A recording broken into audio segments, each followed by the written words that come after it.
El tema de hoy se trata sobre la reproducción de los reptiles. Una característica en la que la reproducción de los reptiles es que son animales vertebrados y se reproducen mediante huevos, pues esto quiere decir que son ovíparos. Y los huevos de los reptiles se parecen bastante a los que podemos encontrar en aves y son diferentes a los que ponen los anfibios y los peces. Esto se debe a que los huevos de los reptiles son amnióticos, es decir, que tienen una membrana específica que evita que el huevo se seque. Por este motivo, los reptiles pueden poner sus huevos en la tierra y no es necesario un medio acuático para poder reproducirse. Obviamente que existen algunas excepciones en la que la reproducción de los reptiles ya, ya que ya que ponen sus huevos en el excretorio. La membrana conserva los huevos en el interior de su cuerpo hasta que las crías están preparadas para nacer. Una vez producido el nacimiento, bueno, pues esto quiere decir que han salido de su membrana fetal, comienzan a llevar una vida independiente, pero son minorías si se comparan con la cantidad de ovarios reales que formaron este grupo.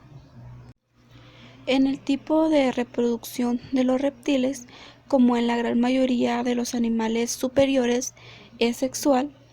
Solo hay algunas excepciones en las que las madres pueden dar lugar a las crías sin fecundar.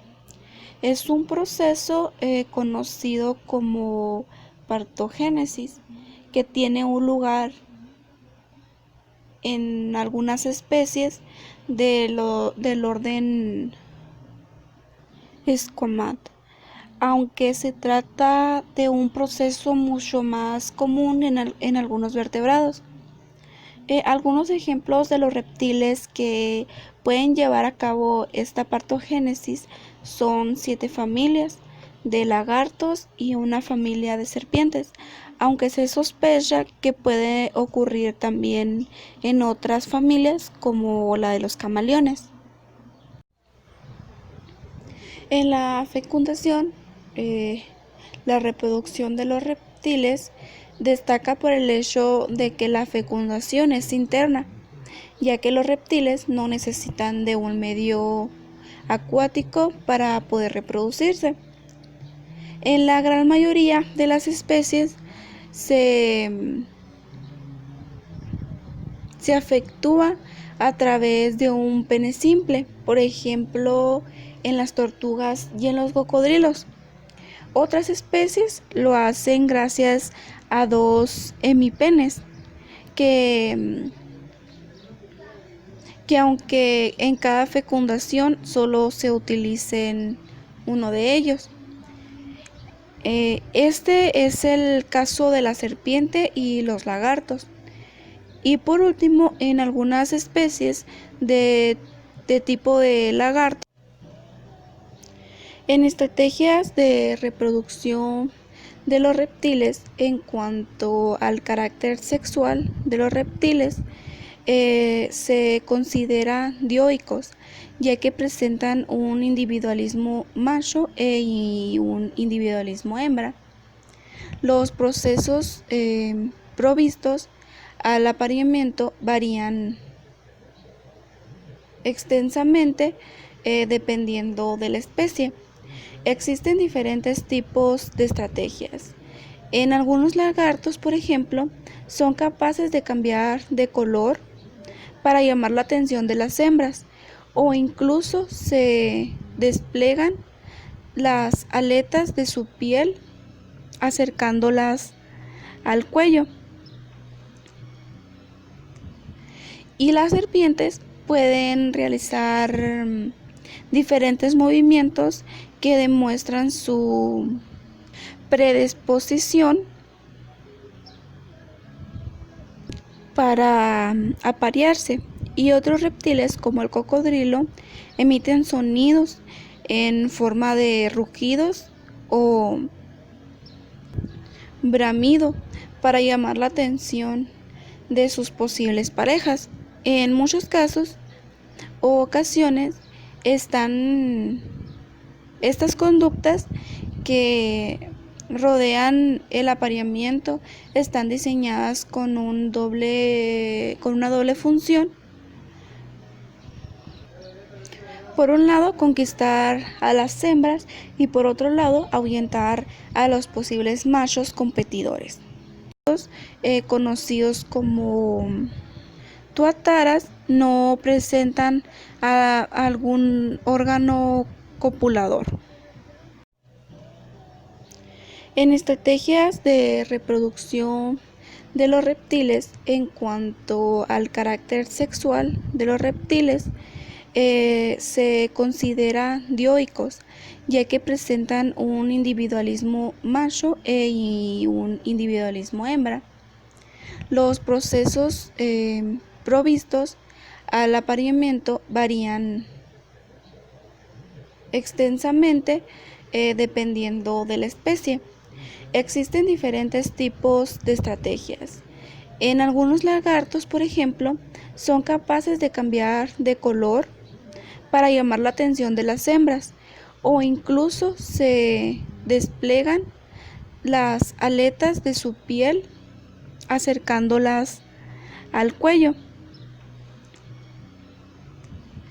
Y las serpientes pueden realizar diferentes movimientos que demuestran su predisposición para aparearse, y otros reptiles como el cocodrilo emiten sonidos en forma de rugidos o bramido para llamar la atención de sus posibles parejas. En muchos casos o ocasiones están estas conductas que rodean el apareamiento están diseñadas con una doble función. Por un lado, conquistar a las hembras y por otro lado, ahuyentar a los posibles machos competidores. En la incubación del huevo, en la reproducción de los reptiles, la incubación de los huevos es bastante diferente a otros animales, como en el caso de las aves. El tipo de incubación depende de la especie y dura normalmente entre 6 a 12 semanas. Como la mayoría de los reptiles tienen la temperatura corporal baja, no son capaces de incubar a los huevos con su propio cuerpo. En esos casos, la incubación se realiza directamente debajo la luz del sol o aprovechando otros componentes del ecosistema que sí pueden desprender más calor.